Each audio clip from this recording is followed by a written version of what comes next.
Olá, graça e paz do Senhor Jesus seja com todos vocês, bem-vindos à nossa Escola da Nave online. Nós estamos na nossa Célula Estufa. A Célula Estufa, ela tem como objetivo a formação de ministros para o Evangelho, ou seja, nós trabalhamos aqui para oferecer subsídio para que você possa executar bem o seu trabalho ministerial em qualquer área de ministério que você estiver atuando.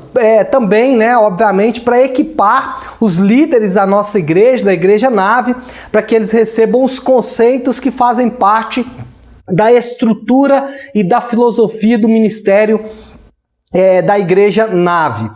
Nós temos já desde o início do ano estudado as 9 marcas de uma igreja saudável. Essa é uma proposta, a partir do pastor Mark Dever, da Capitol Hill, lá em Washington, D.C., nos Estados Unidos, onde ele estabelece 9 marcas bíblicas de uma igreja saudável. Dentro dessas marcas nós já vimos pregação expositiva, teologia bíblica, hoje vamos falar de evangelho, semana que vem evangelismo, vamos falar de conversão, membresia da igreja, disciplina da igreja e liderança bíblica. Eu esqueci um deles aqui, depois eu vou me lembrar. Mas enfim, a nossa proposta nessas 9 marcas é estabelecer aí os conceitos. Lembrei, discipulado, discipulado e crescimento.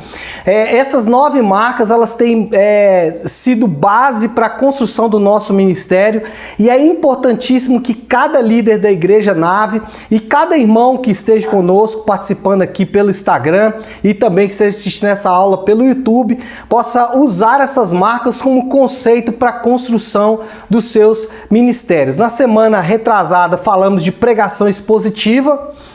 Semana passada falamos de teologia bíblica, um pouco sobre providência de Deus e soberania de Deus.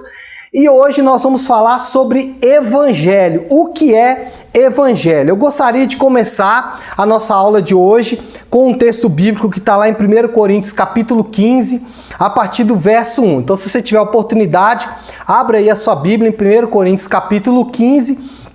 Vamos ler então a partir do verso 1, que diz assim: Irmão, venho lembrar-vos o evangelho que vos anunciei, o qual recebestes e no qual ainda perseverais. Por ele também sois salvos, se retiverdes a palavra tal como vos-la preguei, a menos que tenhais crido em vão. Antes de tudo, vos entreguei o que também recebi, que Cristo morreu pelos nossos pecados, segundo as Escrituras, que foi sepultado e ressuscitou ao 3º dia, segundo as Escrituras. Então, o que Paulo faz aqui, primeiro, é destacar que aqueles irmãos precisavam se lembrar do evangelho que Paulo tinha anunciado, porque, segundo o entendimento de Paulo e segundo o entendimento, obviamente, das Escrituras, é por causa desse evangelho que somos salvos. E Paulo faz uma espécie de resumo desse evangelho no versículo 3, quando ele diz: Cristo morreu pelos nossos pecados, foi sepultado e ressuscitou ao 3º dia, fazendo ali uma espécie de resumo ali de todo o evangelho que ele já havia pregado para os irmãos da igreja de Corinto. O que nós podemos dizer de forma introdutória, amados, é que o que nós queremos estudar nessa aula de hoje é sobre o evangelho e o quanto essa mensagem ela é impactante, o quanto essa mensagem é gloriosa, principalmente na pós-modernidade, principalmente no momento em que nós estamos vivendo, onde nós temos visto pessoas questionando o Evangelho de Deus, onde nós temos visto pessoas pregando o Evangelho de Deus de forma errada e pelos motivos errados. Então, nunca foi tão importante definirmos claramente o conceito de evangelho, porque uma vez definido o conceito de evangelho, fica mais fácil sabermos se estamos realmente pregando o evangelho ou não. Porque nós muitas vezes nos apressamos em dizer que se pregarmos o evangelho, as pessoas serão transformadas. E aí nós nos esquecemos do conteúdo. Então, muito mais importante do que pregar a mensagem do evangelho, precisamos nos concentrar no conteúdo da mensagem que pregamos. O que eu quero dizer é que muito mais do que pregar apenas, muito mais do que falar de Jesus apenas, eu preciso saber o que eu estou falando sobre Jesus. Eu preciso ter claramente o conteúdo que eu estou pregando. Por quê? Não é qualquer pregação que transforma a vida das pessoas. O que transforma a vida das pessoas é o conteúdo da mensagem que eu estou pregando. Será que o conteúdo da mensagem que eu estou pregando, primeiro, é o evangelho? Se o conteúdo da mensagem que eu estou pregando for o evangelho, aí certamente as pessoas serão transformadas. Mas, se o conteúdo que eu estou pregando não for o evangelho, essas pessoas elas terão informações sobre Deus, elas terão informações sobre a Bíblia, mas não terão o evangelho. E nós sabemos que o que transforma a vida dos indivíduos é a pregação genuína do evangelho. Além disso, é fácil supor ou pressupor que se entendermos o evangelho corretamente e se o pregarmos de modo fiel, nosso ministério será moldado por ele. Mas isso não é verdade. Então, outra coisa importante de forma introdutória dizer é que muitas vezes nós achamos que, e aí eu confesso que às vezes faço isso também, eu imagino que se eu pregar o evangelho corretamente e as pessoas do meu ministério ouvirem o evangelho que eu estou pregando, só pelo fato delas ouvirem o evangelho, elas já serão moldadas pelo evangelho. Mas isso não é verdade. A prova disso é que muitas igrejas, elas adotam as doutrinas que estão de acordo com o evangelho. Então nós temos muitas igrejas espalhadas pelo Brasil afora, talvez até a nossa igreja, Igreja Nave, mas o ministério delas não é moldado por ele, centrado nele ou capacitado por ele. Ou seja, as implicações do evangelho ainda não permeiam em nível profundo os que de fato estão efetuando o ministério. O que eu quero dizer com isso? Então, de forma introdutória, primeira coisa, não adianta pregar apenas, eu preciso pregar o conteúdo certo. O evangelho, ele é um conteúdo, ele é um compêndio de verdades. Segunda coisa, é uma falsidade, é um erro, é um engano, achar que se eu estou pregando o evangelho, e aí eu já estou falando do evangelho correto, se eu estou pregando o evangelho, a minha igreja é moldada pelo evangelho. E isso não é verdade. Eu vou dar um exemplo para vocês. Essa semana,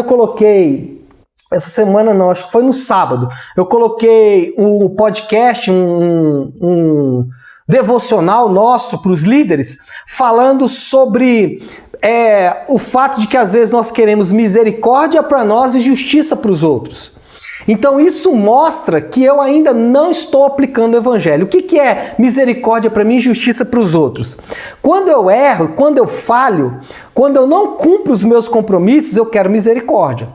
Eu quero que o pastor entenda, eu quero que o meu líder entenda, eu quero que as pessoas entendam. Mas quando as pessoas falham, eu quero justiça para elas. Eu acho que essas pessoas devem ser punidas, eu acho que essas pessoas devem ser chamadas a atenção no rigor da lei. Ou seja, para as pessoas que erram, justiça. Para mim, misericórdia. Isso é uma filosofia que não está pautada no evangelho. Como eu pauto, então, o meu ministério a partir da misericórdia e da justiça? Eu uso as duas de forma equilibrada. De que sentido? Eu posso usar justiça, eu posso chamar a atenção das pessoas, mas com misericórdia no meu coração, sabendo que eu também sou falho. Um exemplo muito bom disso é quando Jesus fala em Mateus 7, não julgueis para que não sejam julgados. Porque com a medida que você julgar, você também será julgado. Só que no Novo Testamento, um pouco mais à frente, ainda, vou testar uma de Jesus, eu vou citar de Paulo, porque Paulo fala que o homem espiritual julga todas as coisas. Mas eu vou voltar, pegar uma fala do próprio Jesus, lá em Mateus 18, quando ele fala o seguinte: se o teu irmão pecar contra você, vá nele. Se ele arrepender, ganhou o teu irmão. Se ele não arrepender, vá com mais uma pessoa. Se ele arrepender, ganhou o irmão. Se não arrepender, leva para a igreja. Ou seja, o que Jesus está falando é: aplica um tipo de julgamento nesse irmão. Então, o mesmo Jesus que fala para não julgar, agora no capítulo 18 do mesmo livro de Mateus, está falando para empreender algum tipo de julgamento. Então, onde está? Então, existe uma contradição aí? Não. Existe um erro interpretativo meu. Quando Jesus fala para não julgar, ele não está dizendo que eu não tenho essa capacidade. Ele está dizendo que eu tenho que julgar com o coração correto. Basta você ler todo o contexto do capítulo 7. Ele vai falar de motivações do coração. Por exemplo, se eu julgo alguém achando que eu sou melhor do que aquela pessoa, aí tá errado. Mas se eu falo assim: puxa vida, olha só como é que o irmão errou, eu também erro. E como eu quero ajudá-lo a não errar, como eu também erro, eu vou chamar a atenção dele. Aí sim, nós começamos a moldar o nosso ministério, começamos a moldar o nosso trabalho ministerial, quando eu começo a aplicar misericórdia para os membros do meu ministério, e não justiça, né? Aquelas frases do tipo: ninguém tem compromisso, ninguém quer fazer isso, eu sou sozinho no ministério. Isso são frases de alguém que ainda não está aplicando o evangelho ao seu próprio ministério. Gente, vamos desativar o som aí, pessoal, que está no Zoom, por favor. Todos coloquem no mudo. Me ajudem, por gentileza, tá bom? Então, amados, o que nós... Quando nós falamos de aplicar o evangelho ao ministério, nós estamos falando de buscá-lo, ou seja, nós vamos ter que buscar a implantação desse ministério. Deixa eu passar aqui. Temos de passar tempo para fazer isso, para aplicar o evangelho nos nossos ministérios. Nós vamos ter que passar tempo refletindo sobre a essência do evangelho, sobre a verdade e sobre os próprios padrões do evangelho. Então, para aplicar o evangelho aos nossos ministérios, para aplicar o evangelho ao nosso trabalho ministerial, nós vamos precisar de tempo, de refletir, vamos precisar de entender a essência do evangelho, porque uma vez que entendamos a essência do evangelho, aí sim nós vamos começar a aplicar ele ao nosso trabalho ministerial. Um outro exemplo que eu sempre dou sobre aplicar o evangelho ao trabalho ministerial é quando nós falamos de paciência, né? Eu citei isso esses dias para alguém, acho que foi até para a Célula Estufa, falando o seguinte: você precisa ter o mesmo tipo de paciência, o mesmo nível de paciência com as pessoas do ministério, a mesma paciência que outras pessoas tiveram com você também. Então isso é aplicar o evangelho. Comece a ter paciência com as pessoas no mesmo nível que Jesus teve paciência com você.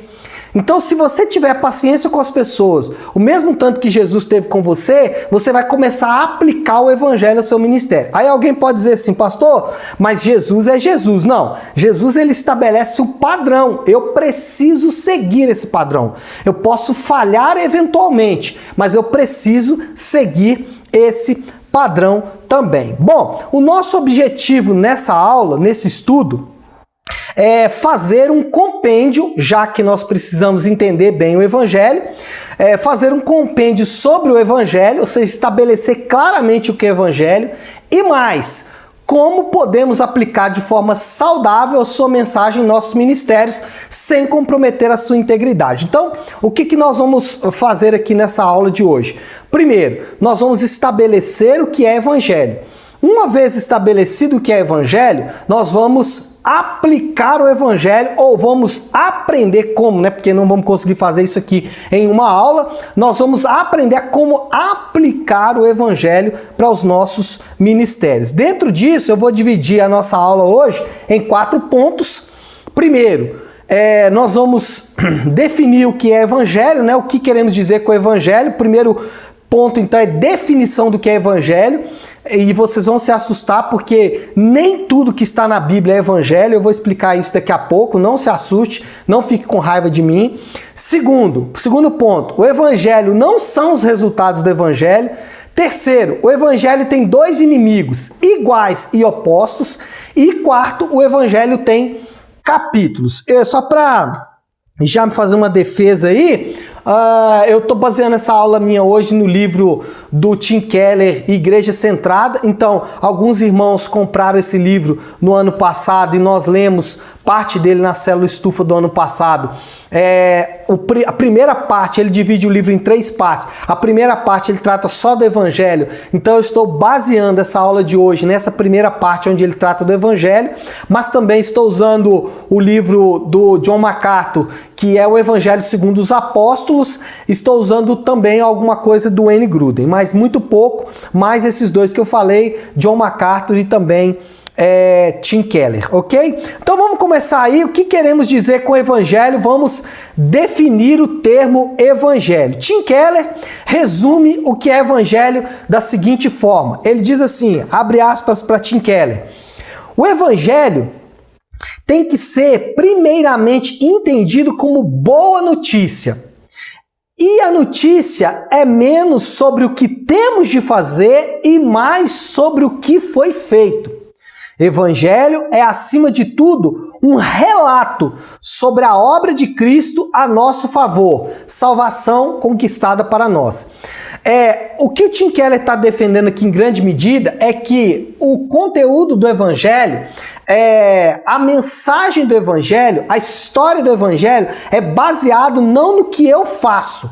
Então a pregação do Evangelho, ela nunca deve envolver alguma coisa que eu tenho que fazer. A pregação do Evangelho, ela está centrada no que Jesus fez por nós. A pregação do Evangelho, a mensagem do Evangelho, o escopo do Evangelho inclui o que Jesus fez por nós. Se nós nos lembrarmos do texto introdutório nosso aqui da aula, que é 1 Coríntios capítulo 15, Paulo faz um resumo do Evangelho dizendo: Jesus que morreu pelos nossos pecados, foi sepultado e ressuscitou. Ou seja, o Evangelho sempre está relacionado ao que Jesus fez. Tá? Então isso é importante, essa é a primeira definição aí do Tim Keller. O John MacArthur, ele avança um pouco mais no conceito e ele define Evangelho da seguinte forma: o Evangelho não é originalmente uma informação sobre o plano. Isso aqui é fantástico. Se você ler o livro do John MacArthur, você vai perceber que o John MacArthur, ele vai defender o seguinte: a mensagem do Evangelho não é o plano de salvação. A mensagem do Evangelho não é o que você tem que fazer para ser salvo. Isso é fantástico que ele coloca. Por quê? Porque às vezes a gente apresenta o plano de salvação como se o plano de salvação fosse o Evangelho. É claro que o plano de salvação, ele é parte do Evangelho, mas ele não é a mensagem central do Evangelho. Assim como criação é parte do Evangelho, assim como Trindade é parte do Evangelho, mas ele não é o centro, a essência, a base do Evangelho. A base do Evangelho é o que Jesus fez. Mas deixe-me continuar aqui a definição do John MacArthur, que ele vai falar isso aqui, ó, já no próximo parágrafo. Ele fala assim, desculpa, né? Eu fiquei tão empolgado em falar sobre essa questão do plano que eu li a frase incompleta, mas deixa eu ler a frase de novo. O Evangelho não é originalmente uma informação sobre o plano, mas um chamado para confiar em uma pessoa. Então olha só a definição dele. Não é o plano de salvação, mas é o chamado para você confiar em Jesus. Aí ele continua dizendo, não é uma receita que precisa ser prescrita aos pecadores em forma de uma série de passos. E também não exige apenas uma decisão da mente, mas uma entrega do coração, da mente e da vontade. Então olha só, o John MacArthur, ele avança muito mais aqui na definição. Por quê? Porque ele vai dizer o seguinte, que a pregação do Evangelho não é um plano que eu tenho que seguir, não é o plano da salvação, não é os passos da salvação, mas é muito mais, em vez de ser, ele ainda diz, em vez de ser um assentimento mental, você assentir-se com uma verdade, aceitar uma verdade, é muito mais do que isso. É você se submeter e entregar-se a essa mensagem de coração, de mente e de vontade. Então é muito mais, a mensagem do Evangelho é muito maior do que aquilo que nós nós muitas vezes achamos que é o plano da salvação. Essas definições são boas do que é evangelho. E nós podemos dizer, aí agora é a nossa definição de evangelho, podemos dizer então que o evangelho é uma mensagem sobre como fomos resgatados de um perigo.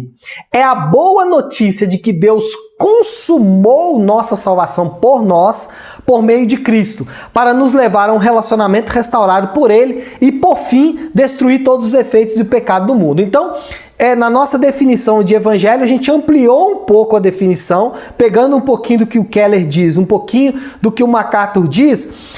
O que nós basicamente vamos dizer aqui é que a mensagem do evangelho é como Jesus, em sua obra substitutiva, em sua obra vicária na cruz do Calvário, ele paga a penalidade do nosso pecado, a ofensa do nosso pecado, nos conduzindo de volta para Deus, restaurando o relacionamento com Deus e, por fim, ele vai restaurar ou ele vai acabar com todo o efeito do pecado no mundo. O próprio termo evangelho, amados, ele já tem origem em uma notícia sobre um fato que ocorreu, capaz de transformar a nossa existência. Quando a gente fala da palavra evangelho, no grego, euangelion, né, essa palavra que é citada no Novo Testamento em muitos casos, né, em vários lugares, né, essa palavra evangelho é citada. Quando os autores estão citando essa palavra para nós hoje, ela tem uma conotação religiosa. Ela tem um apego, ela tem uma ligação apenas com a questão religiosa. Nós sempre aliamos evangelho com o cristianismo, né? Não só religioso, mas com o cristianismo. Mas na época de Paulo, na época de Jesus, na época dos autores do Novo Testamento, a palavra evangelho era mais ampla. Ela tinha também uma conotação militar. Evangelho era aquele indivíduo que saía do campo de batalhas e vinha até a cidade trazendo um evangelho, trazendo uma boa notícia de que em algum lugar, que não é o lugar ali da cidade, em algum lugar distante, o exército da cidade havia vencido os inimigos. Então, era a mensagem de uma vitória militar no campo de batalha, que é longe da cidade natural. Então, evangelho, já o próprio termo, já traz a conotação de você receber uma notícia que você não fez absolutamente nada para merecer aquela notícia, ou você não fez nada para que aquela notícia para contribuir para o acontecimento daquela notícia. Você não fez nada para contribuir para o acontecimento daquela notícia. Isso é evangelho, euangelion no grego. Bom, a partir destas definições, eu quero apresentar aqui, fazer 3 declarações importantes a partir disso que nós ouvimos. Essas declarações, elas vão nos auxiliar tanto a moldar o nosso ministério, quanto a moldar a nossa pregação do evangelho. Então, quando você for pregar o evangelho, ou quando você for interagir com as pessoas do seu ministério, essas 3 afirmações, elas serão importantíssimas. Primeira afirmação. Pulei alguma parte. Então eu vou pular, já vou para as 3 afirmações. Deixa só eu passar isso aqui. Ótimo. Como eu pulei... não, deixa eu ler essa declaração do Tim Keller, né? Já que eu pulei, mas ela é tão legal. Olha só o que o Tim Keller diz antes das 3 declarações.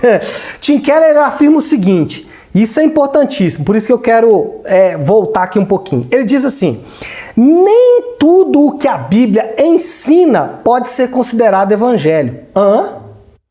Isso é importante. Nem tudo o que a Bíblia ensina pode ser considerado evangelho. Aí ele vai dizer aqui: embora seja possível defender que toda doutrina bíblica necessariamente serve de base para o entendimento do evangelho. Aí fica mais claro. Então, o que ele está querendo dizer? Que se você pegar a Bíblia, você vai ter vários ensinamentos. Nem todos esses ensinamentos são evangelho, mas esses ensinamentos são base para entendermos o evangelho. Daqui a pouco eu vou até entrar nesse ponto de forma mais efetiva, mas de imediato é importante destacar isso, porque o fato de eu estar pregando sobre Abraão, sobre Davi, ou se eu estiver pregando sobre Trindade, ou sobre soteriologia, ou sobre escatologia, o fato de eu estar pregando sobre isso não significa que eu esteja pregando o Evangelho.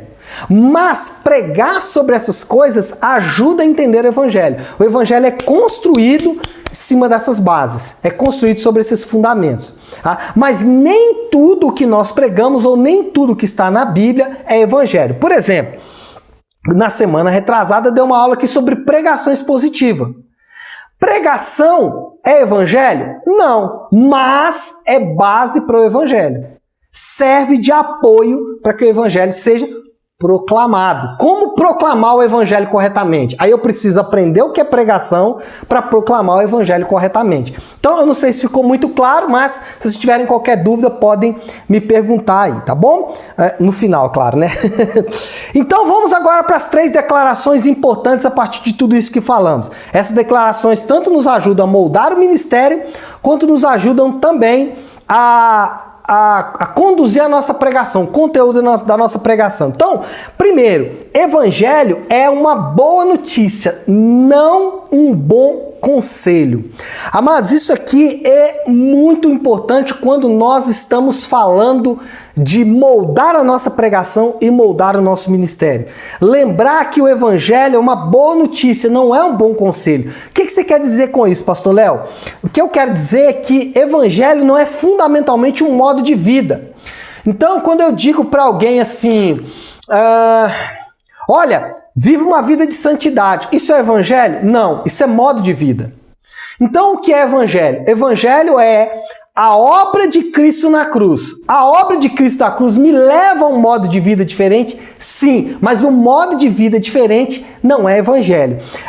Não é sobre como devemos viver. Então, quando eu faço uma pregação dizendo, olha, você não deve se divorciar, isso eu estou falando sobre como eu devo viver. Isso não é Evangelho. Note, não estou dizendo que isso não é importante. Eu estou dizendo que isso não é Evangelho. Então, quando eu prego que não devo divorciar, isso não é Evangelho. Porém, vai dar base para a construção do Evangelho. Pastor, então o que é Evangelho? Evangelho é a boa notícia de como Jesus viveu e morreu por mim. Agora, para que eu chegue na pregação do Evangelho, talvez eu precise estabelecer isso como base. Vamos lá, se eu estiver pregando, por exemplo, num encontro de casais, sobre aliança, né? Sobre não divórcio, tá? E eu digo para as pessoas assim, olha, você não deve se divorciar. Por quê? Aí eu entro com a mensagem do Evangelho. Porque Jesus morreu na cruz exatamente para que você não se divorciasse. Jesus foi para a cruz exatamente para que você não vivesse o divórcio. Então, veja bem a lógica. Pregar sobre divórcio é pregar sobre um conselho, é pregar sobre uma forma como eu devo viver. Isso é Evangelho? Não. Mas isso é base para que eu possa pregar o Evangelho. E aí eu posso até ensinar, a gente pode até pensar aqui de outra forma. Para que eu não me divorcie literalmente, para que eu entenda a questão do não divórcio, é importante eu entender o Evangelho. Por quê? Porque senão eu não vou ter a motivação necessária e absoluta para que eu não me divorcie. Então o Evangelho é a boa notícia, não é um bom conselho. E eu não estou dizendo que dar bons conselhos seja ruim. Eu só estou dizendo que se você se dispõe a pregar o Evangelho, bons conselhos não é parte do Evangelho. Por exemplo, ontem eu preguei sobre a cura de um gago e surdo, mudo e surdo. Durante a minha pregação, eu falei sobre o conceito de surdez moral e mudez moral. Surdez moral e mudez moral é Evangelho? Não, é um conselho, é uma forma de viver, como eu devo viver. Só que depois, mais para frente, eu falei sobre Jesus se identificar-se com a nossa dor na cruz. Isso é Evangelho? É. Para que eu tenha a motivação correta para não incorrer no erro da surdez moral e da mudez moral, a motivação correta é o Evangelho. Então, pregar sobre conselho faz parte. Eu não posso pregar sobre conselho isolado do Evangelho. Bom, essa então é a primeira afirmação. A segunda afirmação é: o Evangelho é uma boa notícia que anuncia que fomos resgatados ou salvos. Eu vou terminar aqui essa primeira parte, porque faltam 3 minutos ali. Essa segunda parte aqui, essa segunda declaração que ela é mais longa. Então vamos fazer o seguinte: vamos encerrar aqui tanto no Zoom, como no Instagram, como no YouTube, e eu volto daqui a pouquinho. Então, a segunda declaração importante é: o Evangelho é uma boa notícia que anuncia que fomos resgatados ou salvos. Agora, a pergunta é: fomos resgatados... Fomos resgatados de quê? De que perigo fomos salvos? Essa aqui é uma pergunta importante e que é fundamental nós entendermos. Porque muita gente fala assim: eu sou salvo. Mas você é salvo de quê? Eu sou resgatado. Mas eu sou resgatado de quê? Deixa eu ler 2 textos com vocês. O primeiro está em 1 Tessalonicenses, capítulo 1, versículo 10, que diz o seguinte: para aguardardes do céu o seu Filho, a quem ele ressuscitou dentre os mortos, Jesus, que nos livra da ira vindoura. E agora, Romanos, capítulo 1, versículo 18, que diz: a ira de Deus se revela do céu contra toda impiedade e perversão dos homens, que detêm a verdade pela injustiça. É interessante que nesse capítulo que nós lemos, deixa eu só fazer um comentário sobre os 2 versículos antes. Primeiro versículo de 1 Tessalonicenses, Paulo vai dizer o seguinte: que o Filho de Deus que ressuscitou dentre os mortos, ele ressuscitou para nos livrar da chamada ira vindoura.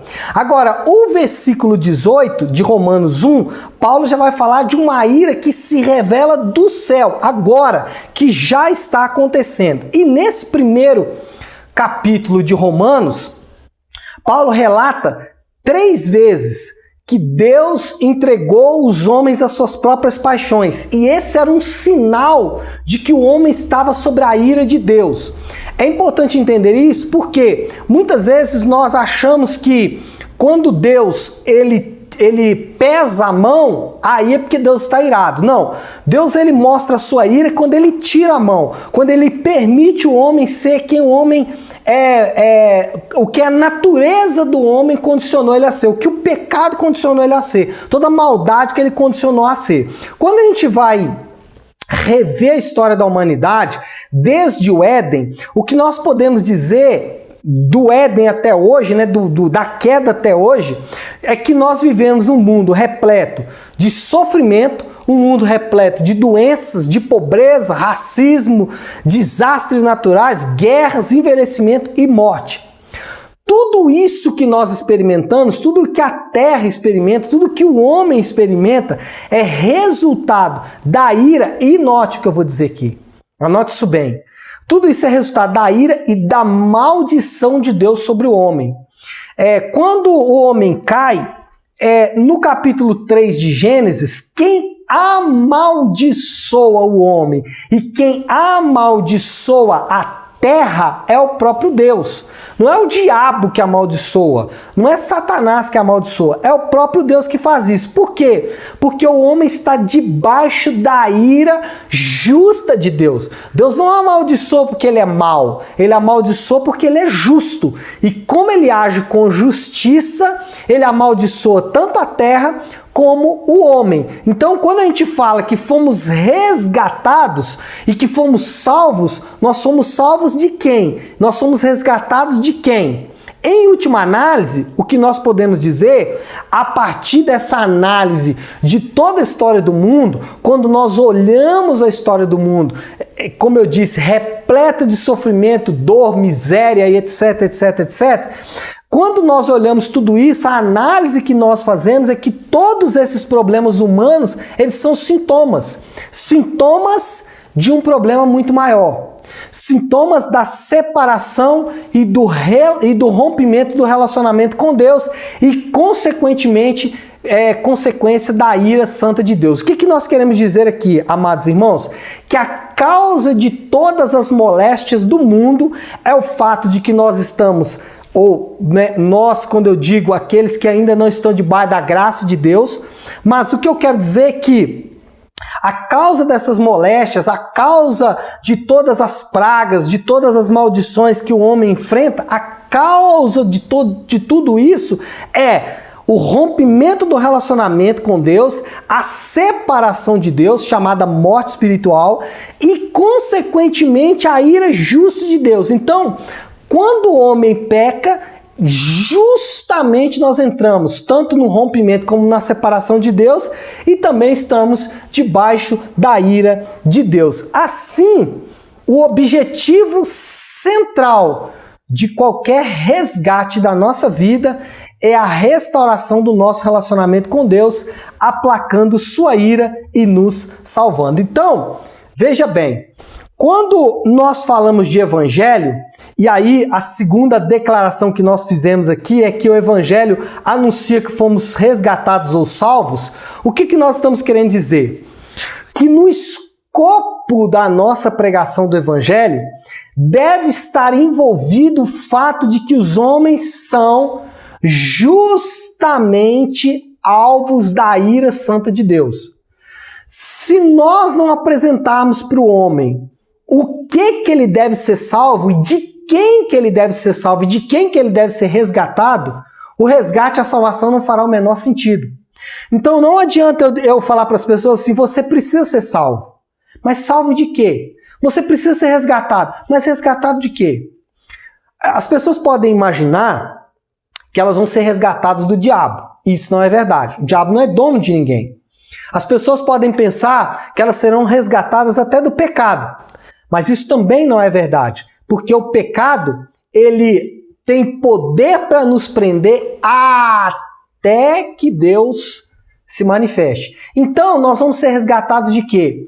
Da ira santa de Deus e vamos ser salvos da separação e do rompimento eterno que tínhamos diante de Deus por causa da queda. Então, a segunda declaração que eu faço é que nós precisamos deixar claro para as pessoas, ou a boa notícia do evangelho é que eu fui resgatado e que eu fui salvo. Fui resgatado e salvo. Primeiro, resgatado da separação e do rompimento que havia entre Deus e nós, e segundo, ou entre Deus e mim, né, entre Deus e a minha pessoa, e segundo, que eu fui salvo da ira justa e santa de Deus.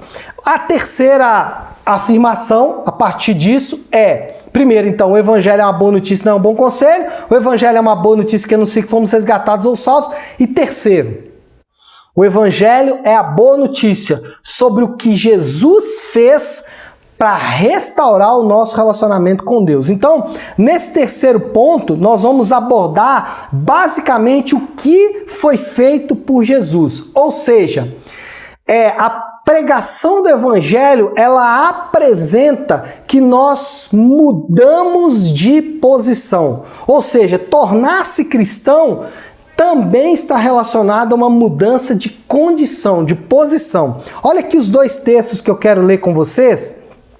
O primeiro texto é 1 João 3,14, que diz assim: nós sabemos que já passamos da morte para a vida.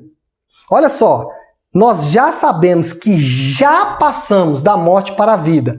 Agora, alguém poderia dizer como é passar da morte para a vida? João está vivo, andando, João está caminhando, indo para todos os lados. Como ele pode dizer que ele já passou? Ele nem está falando que... Porque se ele falasse assim, já passamos da vida para a morte, aí ele ia dizer que ele já tinha morrido. Que aí todo mundo vai passar da vida para a morte. Mas o que ele está dizendo é o seguinte, eu passei da morte para a vida. Como alguém passa da morte para a vida? Vivendo ainda. É porque ele está se referindo a essa separação essa que ocorreu lá no Éden, né? E aí Adão e Eva, ao caírem, ao pecarem, se separam de Deus, morrendo espiritualmente. Essa morte espiritual passa por todos os seus descendentes, chegando até os nossos dias de hoje, até mim, até você. Só que essa cadeia de morte é interrompida em Jesus Cristo. Ou seja, em Jesus Cristo nós fazemos o caminho inverso. Se Adão e Eva passaram da vida para a morte, em Jesus nós passamos da morte para a vida. Então percebe que é uma condição, não aconteceu nada com João. No seu corpo, nem na sua conduta normal de vida. Mas aconteceu algo no mundo espiritual, que foi a passagem da morte para a vida. Mas deixe-me ler aqui agora Colossenses 1,13, que vai nesse sentido. Agora Paulo dizendo, ele fala assim: ele nos libertou do império das trevas e nos transportou para o reino do Filho do seu amor. Peraí, quando nós aceitamos a Jesus, quando nós nos convertemos, nós literalmente passamos de um lugar para o outro? Não, nós ficamos no mesmo lugar. Só que espiritualmente nós passamos do reino das trevas, do império das trevas, para o reino de Deus. É uma posição. Então, quando nós pregamos o evangelho, nós precisamos falar isso para as pessoas. Ou seja, ou você está em Cristo ou não está em Cristo. Não tem meio termo. Ou está perdoado, aceito, amado definitivamente, ou não está. Ou você tem a vida eterna ou não tem. Você não fica flutuando entre vida eterna e entre salvação e perdição. Você não fica mudando de status dependendo das condições. Não, você já foi transportado para o reino de Deus. Então pregar o evangelho é dizer para os pecadores que eles precisam de arrepender e crer, e dizer para os salvos que eles já estão no reino do Filho do amor de Deus. Isso precisa fazer parte do escopo da nossa pregação do evangelho. Uma outra boa forma de medir isso é perguntar: estou pronto para encontrar com Deus agora? Você que está aí comigo no Instagram, você que está no Zoom, você que está aí assistindo essa pregação pelo YouTube, faça essa pergunta para você. Eu estou pronto para encontrar com Deus agora? Dependendo da resposta que você dá, você vai entender a sua nova posição em Cristo. Por exemplo, se você disser assim: não, eu não estou pronto para encontrar com Deus. Por quê? É porque eu pequei ontem. Você não entendeu o que é mudança de condição. Se você disser assim: eu estou pronto para encontrar com Deus. Por quê? Porque eu tenho vivido uma vida de santidade. Você não está pronto para encontrar com Ele. Você não entendeu o evangelho ainda. Então qual é a resposta certa? Eu estou pronto para encontrar com o Pai. Por quê? Porque Jesus Cristo morreu a minha morte, porque Jesus Cristo me resgatou da ira justa de Deus, me salvou dos meus pecados, me salvou do rompimento do meu relacionamento com Deus, e aí me transportou definitivamente. Eu tenho uma posição diante de Deus, e essa posição não pode ser removida, porque a obra de Cristo pela minha vida não pode ser removida. Então, responder essa pergunta: eu estou pronto para encontrar com o meu Salvador hoje? É responder se você já entendeu ou não a sua nova posição diante de Deus. Tem muita gente que afere isso dizendo se você entende as bênçãos de Deus, mas entender está muito mais ligado a entender a sua posição com relação à condenação eterna. Bom, dito isso, eu posso partir então para o nosso segundo ponto, que é: o evangelho não são os resultados do evangelho. Isso aqui é muito interessante. Olha aqui o texto de Efésios, capítulo 1, a partir do verso 3. É um texto muito longo, mas eu gostaria que você prestasse bastante atenção. Diz assim o texto: bendito o Deus e Pai de nosso Senhor Jesus Cristo, que nos tem abençoado com toda sorte de bênção espiritual nas regiões celestiais em Cristo, assim como nos escolheu nele antes da fundação do mundo, para sermos santos e irrepreensíveis perante ele, e em amor nos predestinou para Ele, para a adoção de filhos, por meio de Jesus Cristo, segundo o beneplácito da sua vontade, para o louvor da glória de sua graça, que Ele nos concedeu gratuitamente no amado, no qual temos a redenção pelo seu sangue, a remissão dos pecados segundo a riqueza da sua graça. Amados, o que nós temos nesse capítulo 1 de Efésios, principalmente do versículo 3 até o versículo 7, é um resumo do que é o Evangelho. E o que basicamente Paulo está dizendo ali é que o Evangelho não diz respeito ao que fazemos, mas ao que foi feito por nós. Mesmo assim, o Evangelho resulta em um modo de viver completamente novo. O que nós estamos querendo dizer aqui, irmãos, é que graça e boas obras resultantes da graça precisa ser tanto distinguida como associadas. Como assim, pastor Léo? Como é que eu posso distinguir alguma coisa e associar? Eu preciso deixar claro para todas as pessoas que ouvem a minha pregação. Eu preciso deixar claro para todas as pessoas que interagem comigo no Evangelho que a graça de Deus, ela tem uma característica e que as boas obras têm outra característica. Elas são distintas. Graça é literalmente, eu não fiz nada para merecer, eu nunca vou fazer nada para merecer, não existe nada que eu possa dar em troca. Então tem muita gente que interage com o ministério falando assim, é o pouquinho que eu posso fazer para Deus por tudo que Ele fez por mim. Isso aí não é aplicar o Evangelho ao seu ministério.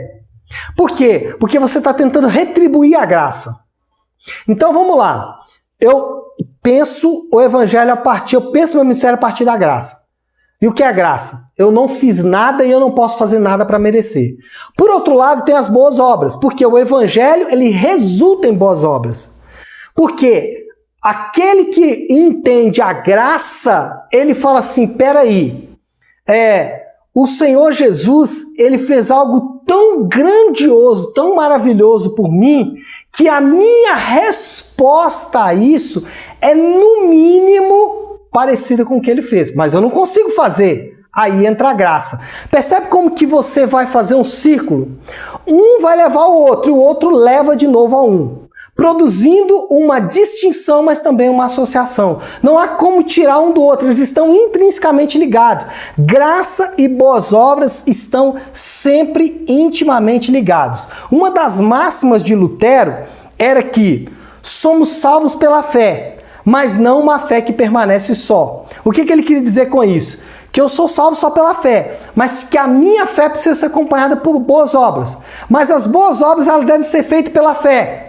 Mas a fé me leva para as boas obras. Mas as boas obras devem ter sido feitas pela fé. Então você vai criar um ciclo onde um depende do outro. Onde graça e boas obras estão intrinsecamente ligados. Mas nunca uma por causa da outra. Ou seja, eu nunca faço as boas obras para obter a graça. Eu nunca posso fazer o caminho inverso. Eu nunca faço as boas obras para obter a graça. Mas porque eu tive a graça, eu faço boas obras. Então, essa diferenciação ela precisa ficar muito clara. Como, por exemplo, vou dar um exemplo aqui um pouco mais efetivo. Alguns pregadores afirmam assim, a boa notícia, o evangelho é que Deus está curando. Qual é o perigo dessa linha de pensamento? É que os pormenores, eles são verdadeiros. Deus realmente está curando. Mas o fato de que ele está confundindo resultado do evangelho com causa do evangelho. O que é isso? Resultado do evangelho é o que o evangelho faz. Ou seja, Deus está curando. Mas a causa do evangelho, ou seja, o que ele é, Cristo morreu na cruz pelos meus pecados, está sendo omitida. Então eu estou pregando o resultado do evangelho sem pregar a causa do evangelho. Eu preciso pregar a causa do evangelho, que é Jesus morrer na cruz para me salvar, porque a causa do evangelho vai gerar o resultado do evangelho. A causa do evangelho vai produzir o resultado do evangelho. Eu não posso pregar só o resultado do evangelho sem passar pela causa. Porque se eu prego o resultado do evangelho sem passar pela causa, a pessoa que se beneficia do resultado do evangelho, mas efetivamente ela não aplica o evangelho. Então eu tenho boas obras sem a graça, que é o que a gente vê em muitos casos por aí. Um outro exemplo muito interessante é que muitas pessoas acham que evangelho é fazer parte da igreja ou do reino de Deus. Então isso é evangelho. Não, isso é resultado do evangelho. Olha só, Jesus, ele morre na cruz pelos meus pecados. Isso é a causa do evangelho. Como resultado disso, eu faço parte de uma igreja e faço parte do reino de Deus. Então, pregar a igreja e reino de Deus não é efetivamente pregar o evangelho, é pregar os resultados do evangelho. Pregar o evangelho, eu preciso passar pela causa do evangelho. Jesus morreu na cruz para me salvar, para que eu possa então pregar o resultado do evangelho. Perceberam isso? Ficou claro? Olha lá o que J.L. Packer diz. O evangelho apresenta solução para esses problemas. Que problemas? Cura,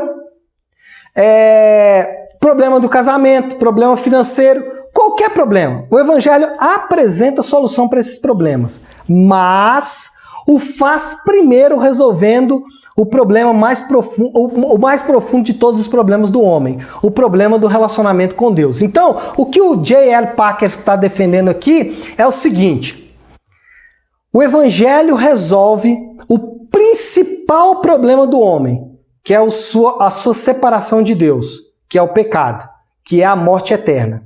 Ele resolve esse problema primeiro. Como resultado dessa solução, vêm os outros resultados.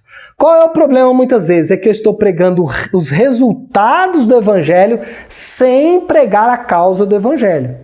Aí o que vai acontecer? As pessoas vão interagir com o resultado do evangelho, com os milagres, com as bênçãos, e nós não podemos excluir o fato de que os resultados do evangelho fazem parte do evangelho. Mas a essência do evangelho, a causa do evangelho é Jesus na cruz, é Jesus pagando o preço pelos nossos pecados. E é exatamente isso que o Packer está afirmando aqui. Aí ele fala assim, olha só, vai de encontro ao que eu acabei de falar. Se não esclarecermos que a solução daqueles problemas, cura, enfermidade, problema financeiro, problema no casamento, se não esclarecermos que a solução daqueles problemas depende da solução deste último, estaremos deturpando a mensagem. Então, vamos lá, vamos aplicar tudo isso aqui agora. Se nós esquecermos da causa do evangelho e pregarmos apenas o resultado do evangelho, nós vamos produzir, primeiro, pessoas que não entendem bem o evangelho, que não entendem a essência do evangelho e que interagem apenas com os resultados do evangelho. Então você, como líder de ministério, se você fala assim com as pessoas do seu ministério, vocês precisam ter mais compromisso. O que você está fazendo? Você está pregando o resultado do evangelho. O resultado do evangelho é mais compromisso. Agora, se você fala assim, gente, imagina, olha só como Jesus foi comprometido com a causa. Jesus não arredou pé um segundo da causa. Desde o primeiro momento que ele inicia o seu ministério até o último dia do seu ministério na terra, Jesus não se distraiu, ele foi comprometido com a sua causa. E a causa dele era uma causa dolorosa, ele ia assumir a nossa vergonha, ele ia assumir a nossa ofensa. Agora, qual é o tipo de compromisso que nós devemos ter com o nosso ministério? Aí eu preguei a causa do evangelho e o resultado do evangelho. Aí a pessoa ela vai ter o seu coração literalmente transformado, porque o que vai motivar aquela pessoa é a graça. Lembra do ciclo? Boas obras, graça. Graça, boas obras. Então, eu prego a graça que leva para as boas obras. As boas obras vão me voltar para a graça. A graça vai me levar para as boas obras de novo. Se nós não fizermos assim, nós não estaremos moldando o nosso ministério a partir do evangelho. Assim também é a pregação. Se eu pregar excluindo a cruz, excluindo a obra de Jesus, e eu pregar só os resultados do evangelho, eu não estou pregando o evangelho efetivamente. Ou estou, como o Packer diz aqui, eu estou deturpando a mensagem. Eu estou pregando apenas parte da mensagem.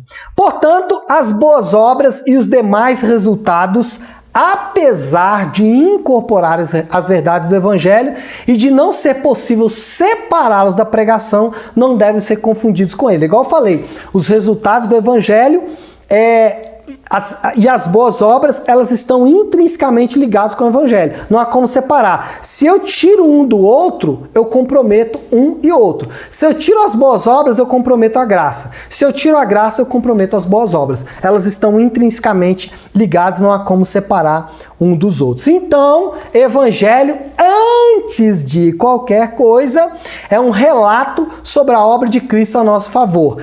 É uma boa notícia, olha só que frase bonita, é uma boa notícia que cria uma vida de amor, mas a vida de amor não é em si o evangelho. Então, o evangelho é uma boa notícia que cria uma vida de amor, mas essa vida de amor não é o evangelho. O que é o evangelho? É o que causou essa vida de amor. Essa vida de amor faz parte? Sim. Ela está intrinsecamente ligada? Está. Mas não faz parte efetivamente da mensagem do evangelho. Sendo assim, nós vamos entrar agora no terceiro ponto que vai ajudar a entender tudo que nós falamos até agora, que é: o evangelho tem dois inimigos iguais e opostos. O Tim Keller, ele chama esses dois inimigos de religião e irreligião, ou moralismo e relativismo.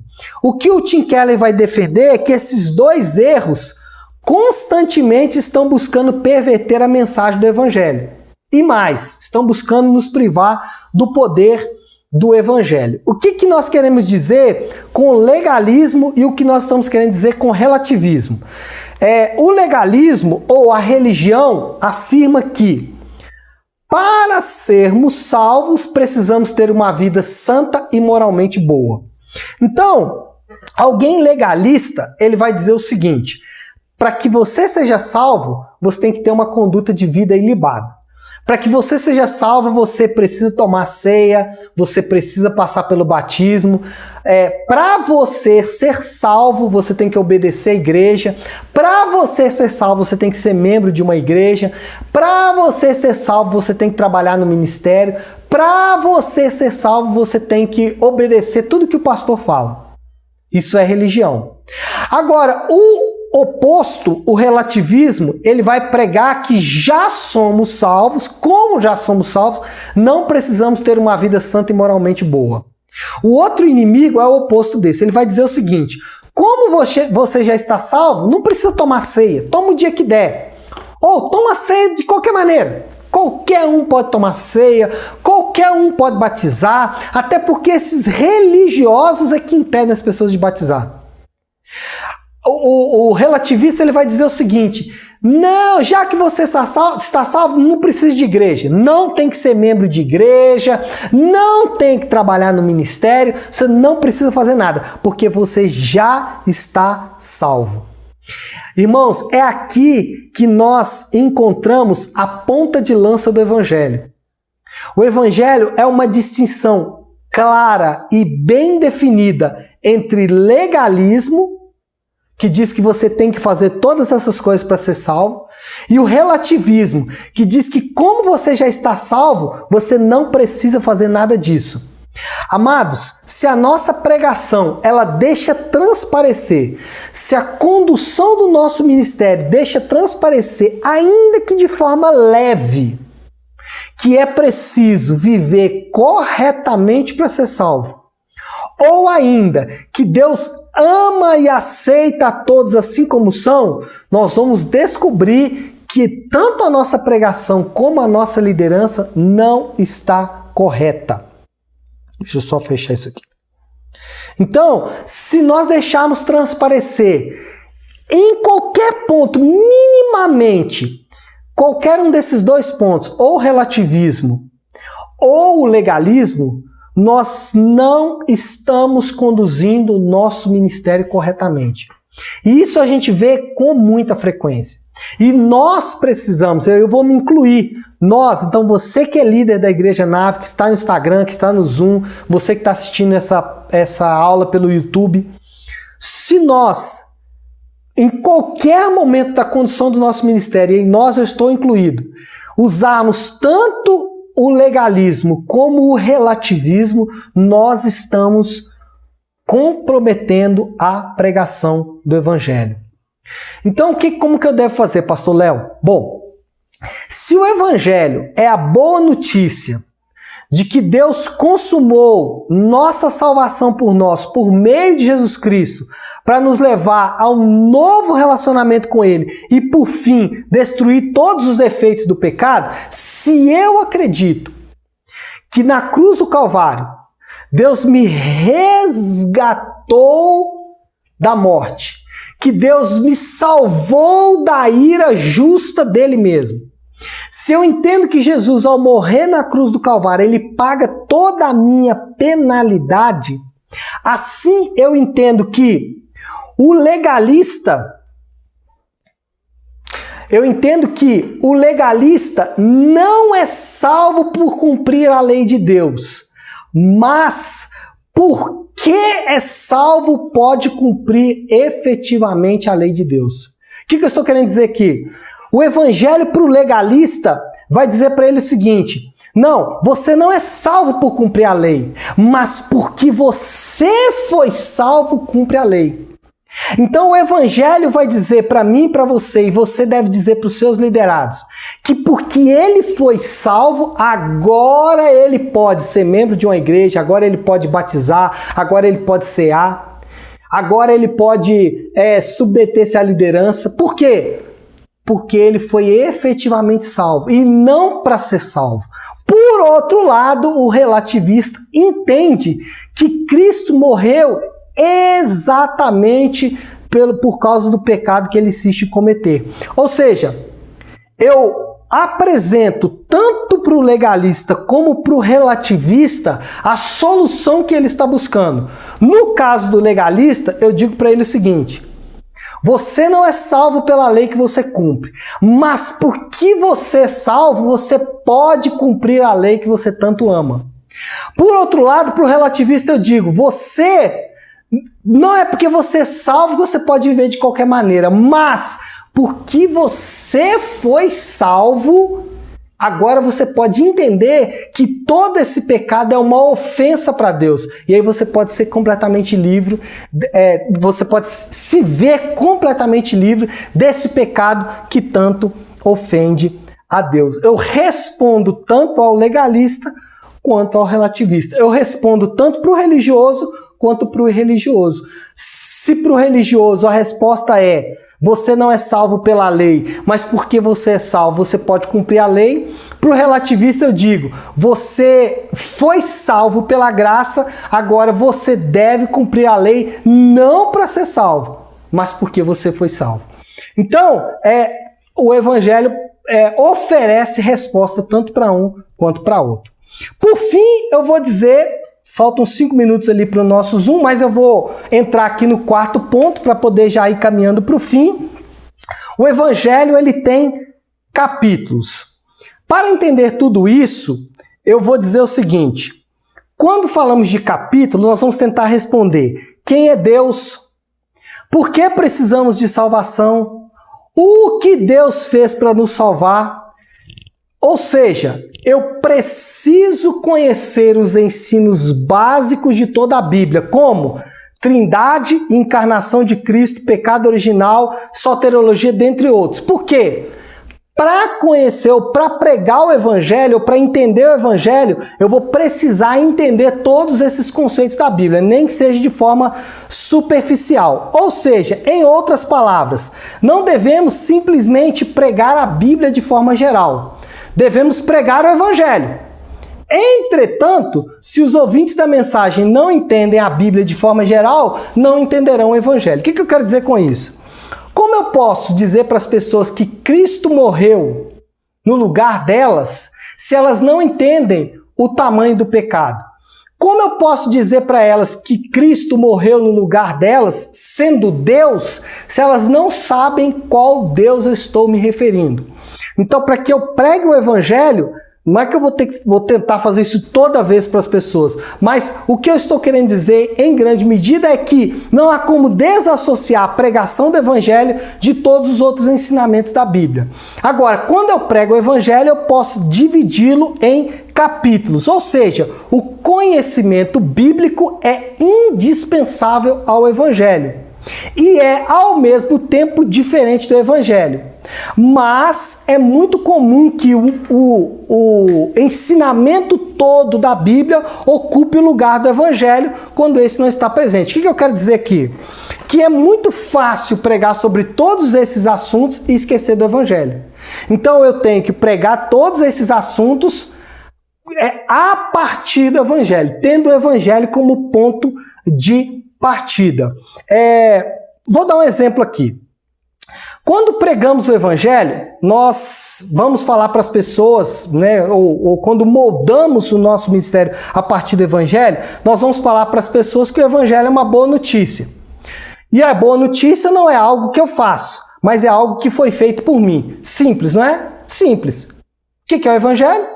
Algo que foi feito por mim, não algo que eu tenho que fazer. Simples. Mas, quando alguém pergunta, por que isso é uma boa notícia? Em qual ponto isso é uma boa notícia?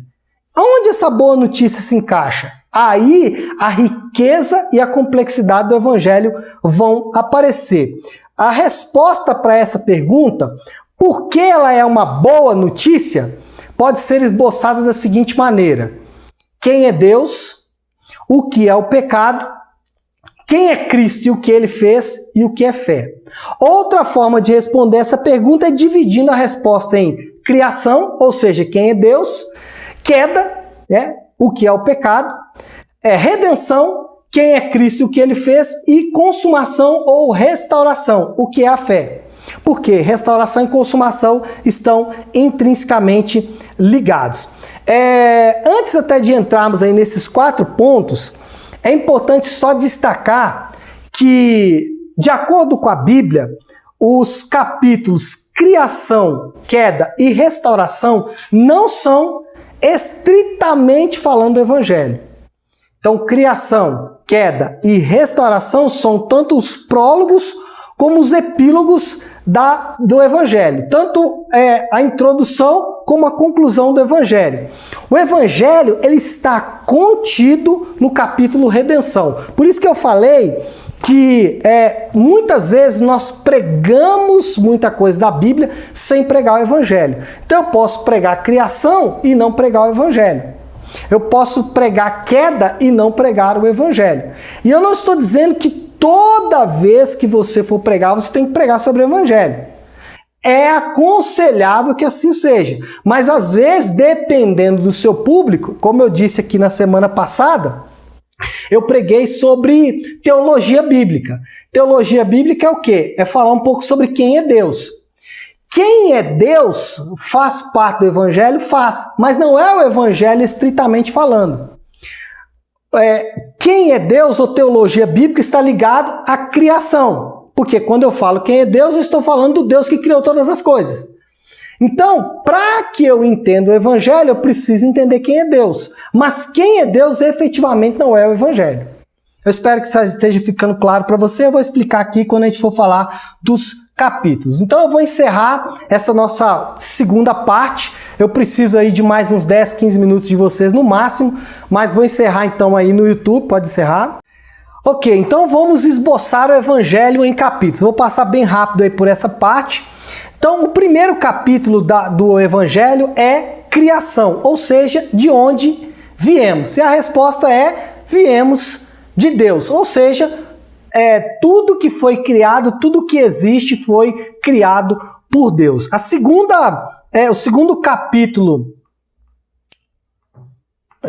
segundo capítulo é queda. Por que as coisas deram tão errado? E a resposta é por causa do pecado. Ou seja, Deus nos criou para adorá-lo, servi-lo e amar o próximo.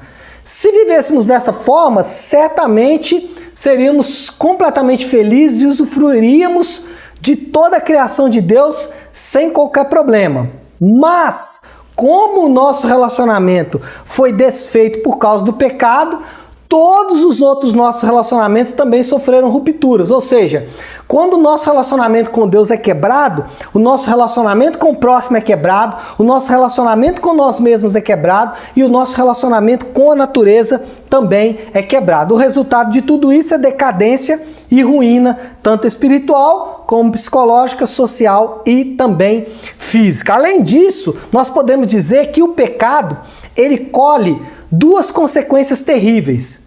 Primeira consequência do pecado é escravidão espiritual, ou seja, o sinal de que algo deu muito errado é que todos nós somos escravos, ou escravos do pecado para a morte, ou escravos de Deus para a vida. Não existe ninguém no mundo que não seja escravo. Basta você olhar os seus amigos, aqueles que dizem para vocês que são livres e fazem o que querem, na verdade eles fazem o que o sistema do mundo impõe para eles fazerem. Porque na verdade ninguém é livre. Todo mundo ou é escravo do pecado ou é escravo de Deus. Outra consequência do pecado é a condenação. Você já ouviu aquela frase assim... eu não sou muito religioso, não sou muito crente, mas eu sou uma boa pessoa, eu nunca fiz mal para ninguém. Por que a pessoa tem que afirmar isso? Porque isso é o sinal de que ela está culpada. Isso é um sinal de condenação. Ela sabe que ela tem uma dívida a pagar. E ela acha que ela vai pagar essa dívida sendo uma pessoa boazinha. Então, isso já é mostra de que ela está condenada. Qual é a diferença? A diferença é que quem entende o evangelho, ele entende que sim, ele é culpado, mas que a culpa dele foi absorvida por Jesus na cruz do Calvário. E aí nós temos então o terceiro capítulo dessa grande história de amor, que é a... eu escrevi restauração, tá errado, viu? É redenção. Errado ali. Redenção. O que restaurará ou o que redimirá todas as coisas? Resposta: Jesus. Ou seja, ele restaura todas as coisas. Meu PowerPoint está errado. Tá aqui, ó. Não, peraí, tá errado aqui é o meu PowerPoint mesmo. Vamos lá. Ele restaura... Então, deixa eu recapitular. O terceiro capítulo, vou passar para frente aqui, ó. O terceiro capítulo é redenção, lá tá certinho. É redenção, ou seja, o que restaura todas as coisas? A resposta é Jesus Cristo. Jesus Cristo restaura todas as coisas. Como ele restaura todas as coisas? De três formas. Primeiro, na sua encarnação. O que nós falamos de o que significa encarnação? Para explicar bem a encarnação, é como se Deus tivesse olhado para o mundo que ele criou e ele tivesse visto como esse mundo estava bagunçado, como que esse mundo estava zoado, e ele sentiu compaixão desse mundo, ele sentiu compaixão do seu povo. E então ele coloca-se a si mesmo na história como personagem principal. Então imagina que, né, vamos lá, William Shakespeare está escrevendo lá a história de Romeu e Julieta. E aí, em vez dele, o desfecho da história ser exatamente a morte de Romeu e Julieta, o que ele faz? Shakespeare entra na história e restaura as duas famílias, restaura a amizade das duas famílias, restaura o mundo que aqueles homens vivem e faz com que eles vivam em paz novamente. Então é exatamente o que Deus faz. Ele olha para a história, vê que há alguma coisa muito errada, entra na história como personagem principal e restaura todas as coisas. Isso é encarnação, ou seja, Deus habitou entre nós. O Verbo se fez carne e habitou entre nós. A segunda maneira que ele faz para restaurar todas as coisas, ou para redimir todas as coisas, é a substituição. O que é a substituição? Nós vimos que por causa do nosso pecado nós somos escravos e condenados.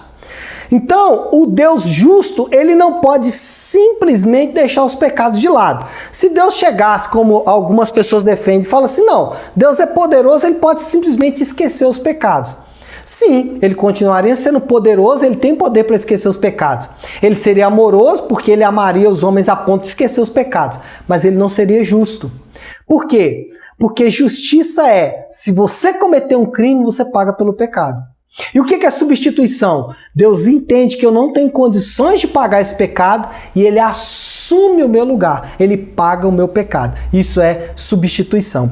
E o terceiro é restauração. O que é restauração? Na primeira vez que Jesus veio à Terra, Ele veio em fraqueza, para sofrer por nossos pecados. Mas, na segunda vez que Ele vier, Ele julgará o mundo, dando fim a toda maldade, sofrimento, decadência e morte, e restaurando todas as coisas. E aí nós podemos entrar, então, no quarto ponto da nossa história, que é a restauração. Como tudo isso pode ser restaurado? E a resposta é pela fé. Mas, o que significa crer? O que significa salvação pela fé? Vou explicar isso de uma forma muito simples. Quando você espera que os seus próprios esforços morais e as suas habilidades, os seus esforços morais, as suas habilidades são capazes de restaurar você perante Deus, então você é o seu próprio Salvador. Então, quando a gente fala de restauração, é quando você abandona toda a sua vontade, toda a sua capacidade vã de tentar salvar você mesmo. Depositar fé em Cristo significa tão somente deixar de confiar em nós mesmos e passar a confiar em Cristo e descansar nele. Então, Cristo restaura todas as coisas quando eu deixo de tentar restaurar as coisas pela minha própria mão e confio que sim, Ele está fazendo isso e continuará fazendo até o fim de todas as coisas. Então, eu entendo que eu sou aceito não pelo que eu fiz ou pelo que eu vou fazer, mas por causa do que Jesus fez no meu lugar na cruz do Calvário. Sendo assim, nós podemos então concluir a nossa aula. Muita coisa aí, eu fui muito rápido porque tem muita coisa. Inclusive, já para falar, o link do esboço dessa aula, do estudo dessa aula, vai estar no meu Instagram pessoal, tem lá na minha bio, tem o link que conduz para o site. Para o pessoal que está no YouTube, eu vou colocar na descrição da aula o link para você acessar. O pessoal do Zoom, que faz parte da Célula Estufa, eu vou colocar o link para vocês poderem acessar também. Se alguém tiver aqui no Instagram e não tiver o meu Instagram pessoal, você pode tanto me seguir, Leo_Eller, ou você pode me pedir aí no direct do Instagram da Nave, que a gente encaminha o link para você poder acessar isso aí. Bom, vamos lá, nossa conclusão. Lembrando que o nosso objetivo inicial era fazer um compêndio sobre o Evangelho e como podemos aplicar o Evangelho de forma saudável sua mensagem sem comprometer a sua integridade. Eu vou resumir tudo que nós falamos em 5 declarações, não vou entrar muito nelas porque já falei delas durante toda a nossa aula, vou só relembrar. Primeira declaração: o Evangelho é uma boa notícia que gera vida de amor, mas a vida de amor não é o Evangelho. O Evangelho não é tudo que cremos, fazemos ou dizemos. O Evangelho é além disso. Terceiro, não devemos relacionar o Evangelho com os resultados do Evangelho. Quarto, o Evangelho tem 2 inimigos, iguais e opostos: o legalismo e o relativismo. Quinto, o Evangelho é uma linda história de amor contada em capítulos: criação, queda, redenção e restauração, sendo que a essência do Evangelho está na redenção. Criação e queda e restauração são como se fosse introdução e conclusão, e a redenção compõe-se então o centro da mensagem. Então é isso, pessoal. Eu vou encerrar aqui agora no YouTube, vou encerrar também no Instagram. Quem está comigo aqui no Zoom e quiser ficar para fazer alguma pergunta, fique à vontade. Então, por favor,